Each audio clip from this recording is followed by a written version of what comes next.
Halo semua, pada kesempatan kali ini, perkenankanlah saya Weni Angeliana, mahasiswi program studi Teknik Industri Fakultas Sains dan Teknologi Universitas Katolik Musikaritas Palembang, memberikan sedikit resum dan critical review film bertemakan leadership dalam rangka pemenuhan tugas mata kuliah organisasi dan manajemen perusahaan industri. Yuk, langsung aja.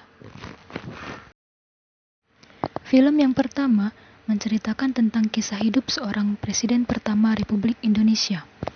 Yap, benar sekali, Soekarno. Siapa yang tak kenal dengan sosok beliau? Dijuluki sebagai Bapak Proklamator, Soekarno memegang peranan penting dalam memperjuangkan kemerdekaan Indonesia. Banyak sutradara perfilman yang mengagumi sosok beliau, sehingga amat sangat ingin merepresentasikan sosoknya dalam sebuah film dokumenter. Salah satunya adalah sutradara berbakat Hanung Bramantyo yang menyajikan film berjudul Soekarno, Indonesia Merdeka. Film ini pertama kali dirilis pada tahun 2013 dan diperankan oleh Aryo Bayu, Lukman Sardi, Maudy Kusnadi, Tika Bravani, Agus Kuncoro, Ferry Salim, serta aktor dan aktris lainnya yang berbakat. Meskipun sempat terjadi kontroversi terkait dengan siapa aktor yang cocok memerankan tokoh Soekarno dalam film ini, namun pada akhirnya film ini tersaji dengan apik dalam balutan nuansa tahun 1940-an dan berhasil menghipnotis para penonton untuk ikut mengagumi sosok Soekarno. Film Soekarno, Indonesia Merdeka, garapan Hanung Bramantyo, menyuguhkan cerita riwayat hidup seorang Soekarno yang diperankan oleh Aryo Bayu, yang dimulai dari masa kecil hingga keterlibatannya dalam politik demi memperjuangkan kemerdekaan Indonesia. Nama asli Soekarno adalah Kusno, sebelum diganti oleh orang tuanya karena sering sakit. Masa remaja Soekarno dalam film ini diceritakan sangat singkat, hingga akhirnya ia mulai memasuki dunia politik pada usia 24 tahun.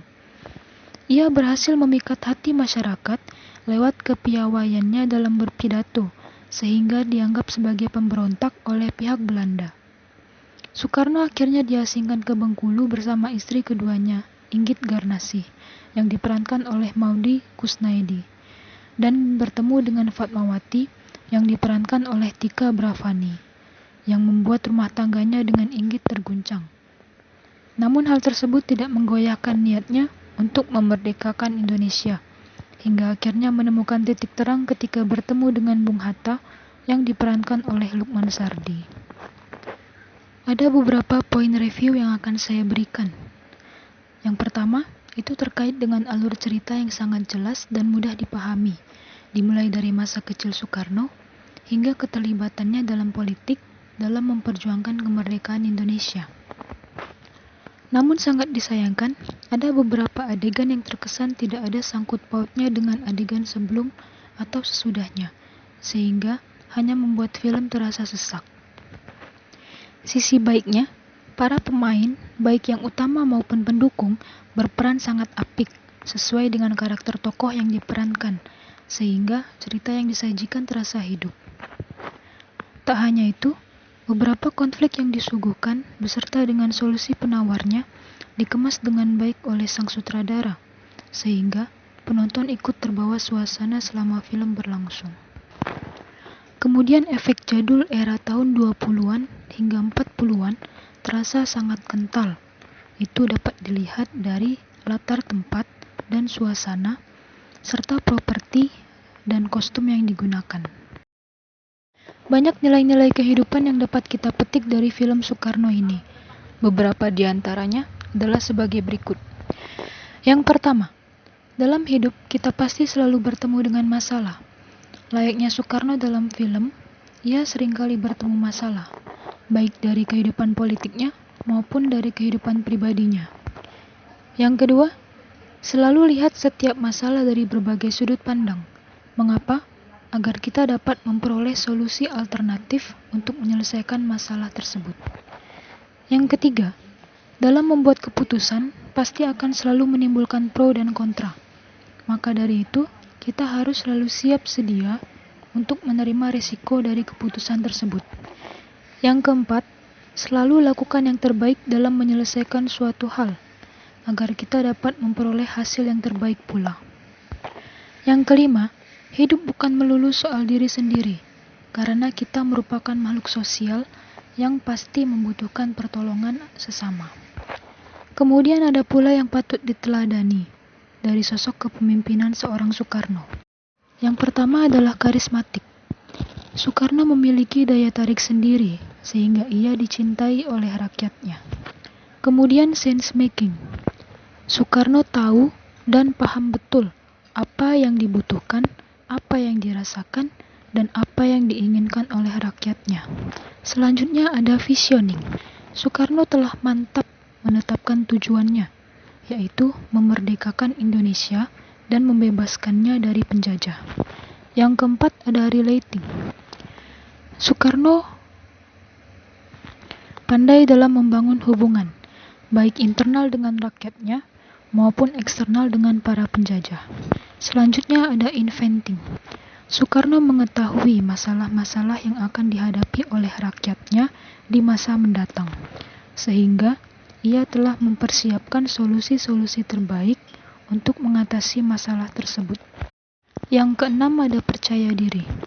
Soekarno tidak pernah ragu dan selalu yakin terhadap keputusan yang diambilnya.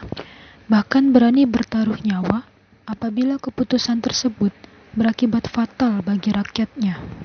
Soekarno seringkali bertindak dengan inisiatifnya dan selalu berinovasi melalui pembentukan organisasi baru, seperti PETA dan PUTRA. Film selanjutnya menceritakan tentang bagaimana caranya membangun suatu hubungan dan sistem kerja yang ideal dalam suatu kelompok. Film ini berjudul The Internship yang disutradarai oleh Shawn Levy. Film ini pertama kali dirilis pada tahun 2013 dan diperankan oleh Vince Vaughn, Owen Wilson, Ross Byrne, Max Minghella, Dylan O'Brien, dan artis Hollywood lainnya. The Internship menceritakan tentang dua orang rekan kerja di bagian salesman perusahaan jam tangan bernama Nick Campbell dan Billy McMahon yang dikeluarkan dari pekerjaannya karena perusahaan mengalami gulung tikar akibat modernisasi. Akhirnya, mereka mencoba melamar di perusahaan besar mesin pencari, Google, sebagai karyawan magang dengan memanipulasi data dasar. Setelah melalui tahap interview, mereka pun diterima untuk mengikuti magang. Nick dan Billy sempat diremehkan dan tidak mendapat kelompok kerja, sehingga mereka dikelompokkan bersama 3 mahasiswa magang yang bernasib sama, yakni Yoyo Santos, Neha, dan Stuart, serta dipimpin oleh Laili yang merupakan bagian dari tim Google. Kegiatan magang tak semulus yang dikira. Banyak permasalahan yang timbul akibat Nick dan Billy tidak mempunyai basic di bidang teknologi komputer. Namun dengan kegigihan keduanya dan pengertian antar sesama anggota kelompok, akhirnya mereka dapat melewati keseluruhan tes dan berhasil menjadi pegawai tetap Google. Beberapa review untuk film ini, yang pertama adalah drama yang disajikan sangat epik dengan sedikit bumbu komedi dan romansa, sehingga tidak terlalu monoton. Dialognya juga terkesan ringan dan sederhana, tetapi cukup nampol untuk sekedar mengartikan kerjasama tim yang ideal. Kemudian, ilustrasi kantor Google yang selama ini digadang-gadang sebagai perusahaan terbaik dengan fasilitas yang memanjakan karyawannya sebagai dedikasi terhadap kontribusi besar karyawannya nampak terlihat nyata. Dan yang terakhir, para pemain juga menyajikan peran yang sangat mumpuni, sehingga pesan moral dari cerita tersampaikan dengan baik kepada penonton. Dari film ini kita juga dapat memetik banyak sekali nilai-nilai kehidupan. Beberapa di antaranya adalah sebagai berikut. Yang pertama, jangan menilai orang dengan sebelah mata, seperti yang dilakukan oleh salah seorang pimpinan Google dalam film tersebut. Ia melihat Nick dan Billy dari tingkah lakunya yang terkesan tidak serius, sehingga seringkali meremehkan mereka berdua. Namun pada akhirnya, mereka berdua bersama dengan kelompoknya berhasil mendapatkan posisi sebagai pegawai tetap Google. Yang kedua, Selalu bangun komunikasi yang baik untuk keberhasilan dalam pekerjaan. Kemudian yang ketiga, terus semangat belajar hal baru di luar kemampuan inti, meski sudah atau pernah bekerja. Kemudian yang keempat, jangan terlalu lama terpuruk pada kegagalan. Dan yang terakhir, lakukan yang terbaik dalam menyelesaikan suatu hal. Kemudian karakter yang patut diteladani dari film ini tidak jauh berbeda dengan film Soekarno sebelumnya. Yang pertama adalah pantang menyerah, seperti yang dilakukan oleh kelompok Nick dan Billy. Mereka selalu memberikan yang terbaik untuk setiap tes yang diberikan, dan meskipun seringkali gagal dari kelompok lain, mereka yakin suatu saat nanti akan mendapatkan hasil yang terbaik. Kemudian sense making, yakni memahami apa yang diinginkan dan apa yang dibutuhkan oleh masing-masing anggota kelompok. Selanjutnya visioning. Mereka menetapkan tujuan bersama mereka adalah mendapatkan posisi pegawai tetap di perusahaan Google tersebut. Yang keempat ada relating. Mereka membangun hubungan yang baik antar sesama anggota dalam kelompok serta dengan orang-orang yang berada di luar kelompok. Yang kelima ada inventing. Mereka seringkali meramalkan apa yang akan terjadi di masa mendatang apabila mereka mengambil keputusan pada saat itu, sehingga tak jarang mereka menyiapkan alternatif lain untuk membuat hasil yang terbaik. Kemudian ada percaya diri. Meskipun Nick dan Billy tidak mempunyai basic kemampuan teknologi komputer, mereka tetap yakin bahwa dengan kerja keras, mereka akan mendapatkan posisi pegawai tetap tersebut. Yang terakhir ada inisiatif dan inovatif. Film ini mengajarkan kita untuk dapat bersikap inisiatif ketika menghadapi masalah dan melakukan suatu inovasi demi keberlangsungan hidup di masa mendatang.